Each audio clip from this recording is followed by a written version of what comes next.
இந்த நாளுக்கான கர்த்தருடைய வார்த்தை, நான் உன்னை பலப்படுத்தி உனக்கு சகாயம் பண்ணுவேன். ஏசாயா 41:10. அமேன்.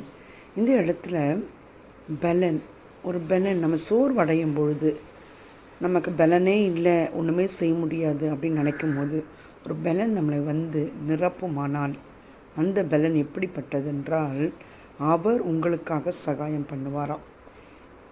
என்னால் இதை ஈட்ட முடியாது என்று நினைக்கிற அந்த தருவாயில் யாக்கோபு என்ற இந்த நபர் கர்த்தரை நோக்கி விண்ணப்பம் பண்ணி கர்த்தரை நோக்கி பார்த்ததினால் கர்த்தர் அவருக்கு பலப்படுத்தி அவரை ஒன்றுமே இல்லாமல் போன இடத்திலிருந்து 2 பரிவாரங்களோடு திரும்பி வர செய்த தேவன் இந்த நாளில் எந்த வார்த்தையை சொல்லி யாக்கோபை அன்று பலப்படுத்தி அவனை வெட்கப்படுத்த விடாமல் அந்த இடத்துல அவனுக்கு 2 பரிவாரங்களின் ஆசீர்வாதங்களை கொடுத்து இன்று இஸ்ரவேல் என்ற தேசமாய் ஆசீர்வதித்து இன்று வரைக்கும் நடத்துகிறார் என்றால், அதே தேவன் என்று உங்களோடு இருந்து பேசுகின்ற அதே வார்த்தை, கர்த்தர் உங்களை பலப்படுத்தி உங்களுக்கு சகாயம் செய்ய பண்ணுகின்ற தேவன் உங்களோடு இருக்கின்றார்.